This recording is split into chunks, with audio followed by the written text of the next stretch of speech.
The day my brother's graduation invitation arrived, my mother cried. She held the envelope to her chest like it was proof that her life had gone right. I stood in the doorway and watched, already knowing this day was never meant for me.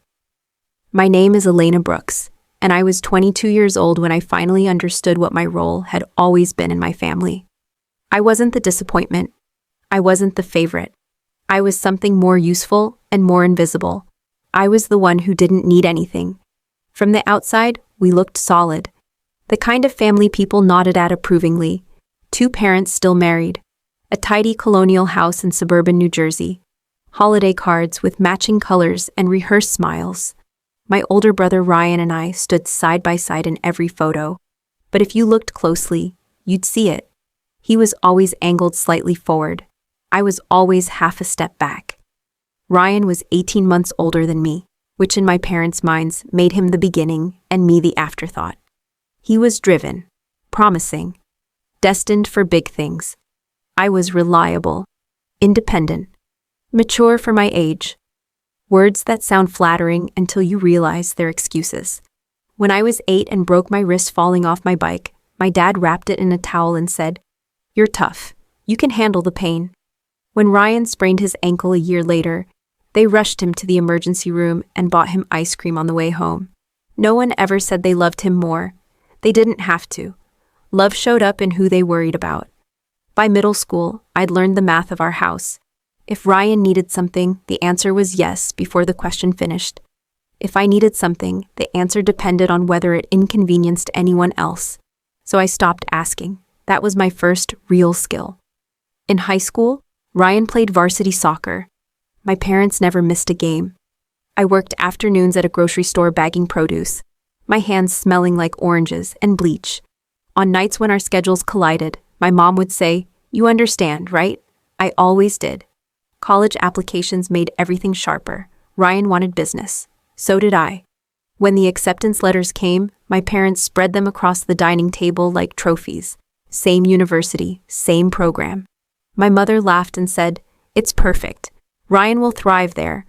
I waited for her to say my name. She didn't. That night, I overheard them in the kitchen. I wasn't eavesdropping on purpose.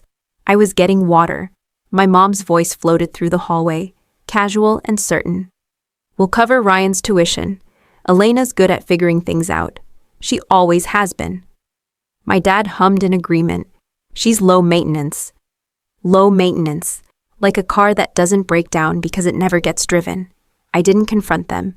I went back to my room and sat on my bed until the floor stopped tilting. That was the moment. Something locked into place inside me, not anger, clarity. I understood the rules now, and once you understand the rules, you can stop hoping they'll change. College split our lives cleanly in two. Ryan moved into a modern dorm with a meal plan and a parking pass. I rented a narrow room off campus with a radiator that hissed all night and a window that didn't quite close. I worked mornings at a cafe and evenings as a campus cleaner. Ryan joined clubs. I memorized bus schedules. He called home to complain about classes. I called home to say I was fine. That word became my shield. Fine meant don't worry about me. Fine meant I'll handle it. Fine meant please don't look too closely. Sometimes we crossed paths on campus. Ryan always looked energized, like life was happening for him.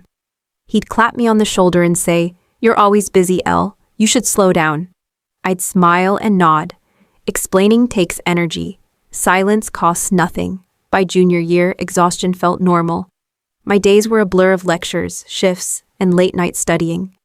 My hands were always dry from cleaning chemicals. My body moved on routine, but my mind stayed sharp. Focus became my refuge.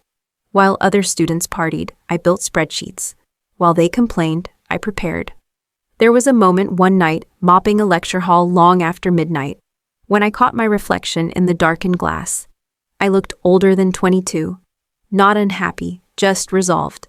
That was when I made myself a promise I never said out loud. If they believed I didn't need support, I would make that true. I started arriving on campus before sunrise, studying in empty rooms where no one expected anything from me. I took classes no one wanted because they were hard.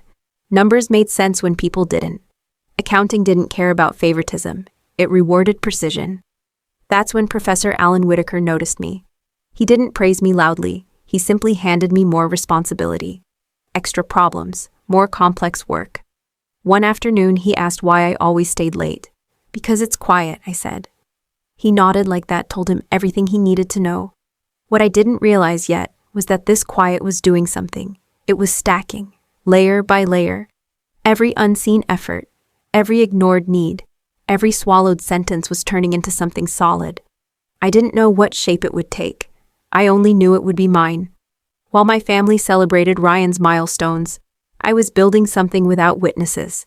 And the most dangerous thing about someone like me is that by the time you notice them, they're already finished asking for permission. The morning of the ceremony, I woke up before my alarm. Not because I was nervous, because my body was used to waking up early for things no one applauded. Before the story continues, take a moment to subscribe and share your thoughts in the comments.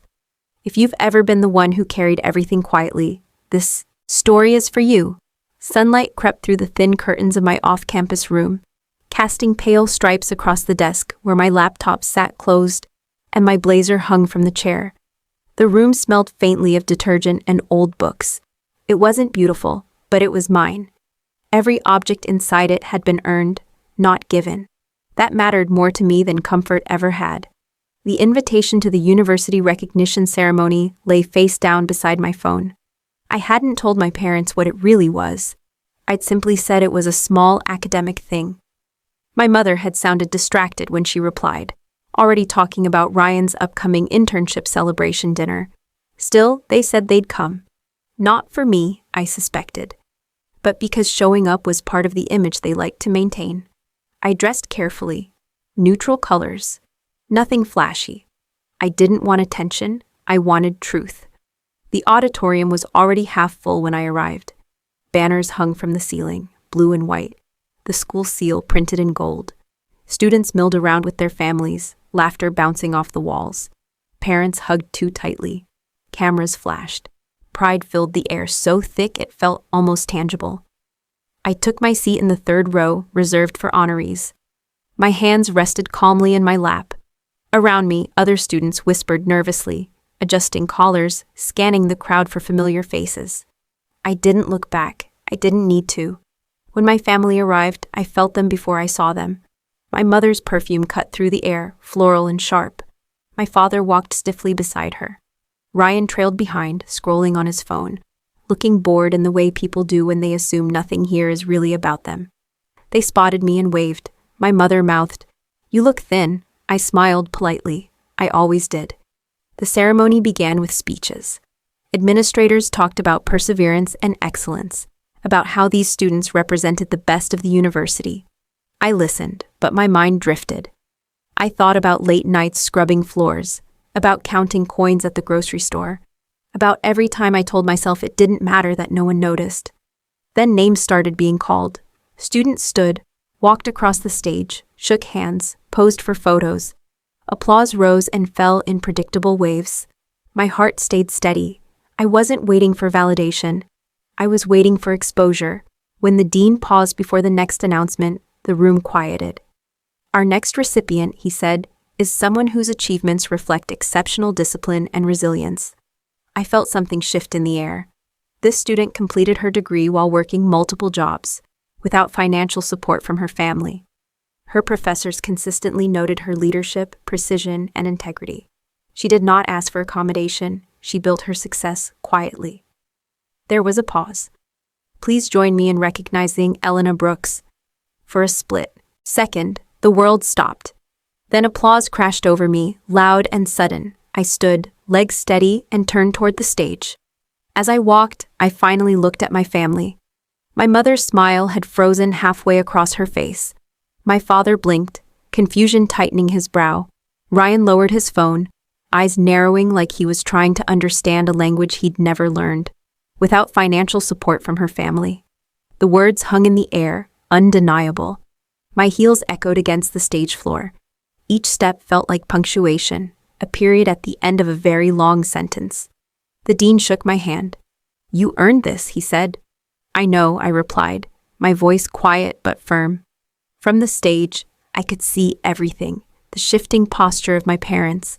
My mother's lips pressed together too tightly. The way Ryan suddenly looked small, uncertain where he fit in this story. Cameras flashed. The applause continued.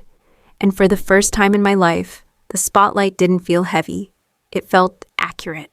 Afterward, people stopped me in the aisles. Professors, recruiters, strangers. They congratulated me, asked about my plans, handed me cards. I thanked them all, genuinely. Recognition felt different when it came without conditions. Eventually, I approached my family. My mother spoke first. "Elena, we didn't realize, we thought that I was fine," I finished gently. She nodded, eyes glassy. "You always seemed so capable." "I was," I said, "because I had to be." My father cleared his throat. "We never meant to make you feel unsupported." I looked at him, really looked. Intent doesn't change impact. Ryan shifted beside them, uncomfortable. "I didn't know you were struggling," he said quietly. I met his gaze. "You never asked." Silence settled between us. Not angry, not explosive, just honest. My mother reached for my arm. I stepped back, not harshly, just enough. "I'm not upset," I said. "I'm done." That seemed to hurt more than anger ever could. An organizer interrupted then, asking me to meet representatives from a firm sponsoring the awards. I nodded and turned away without waiting for permission. Behind me, my family remained standing, unsure whether to follow. I never looked back. Later, outside the auditorium, the air felt lighter. I checked my phone and saw an email waiting. An offer, entry-level position, New York, full benefits, mentorship track. I accepted it without hesitation. That evening, my mother texted, "We're proud of you. Come home soon." I stared at the screen for a long moment before replying, "Thank you. I'm starting something new." I meant it in every way. Weeks later, as I packed my things, I found an old family photo tucked in a drawer. Ryan smiling, me standing beside him, hands folded, already learning how to take up less space. I didn't throw it away. I just didn't take it with me. On my first night in my new apartment, city, lights flickered outside the window like quiet acknowledgments. I thought about everything I'd survived by being unseen. They once told me I didn't need help. They were right. I needed distance. If this story felt personal, you're not alone. Share your experience in the comments and subscribe for more real stories about strength, survival, and finding your own worth.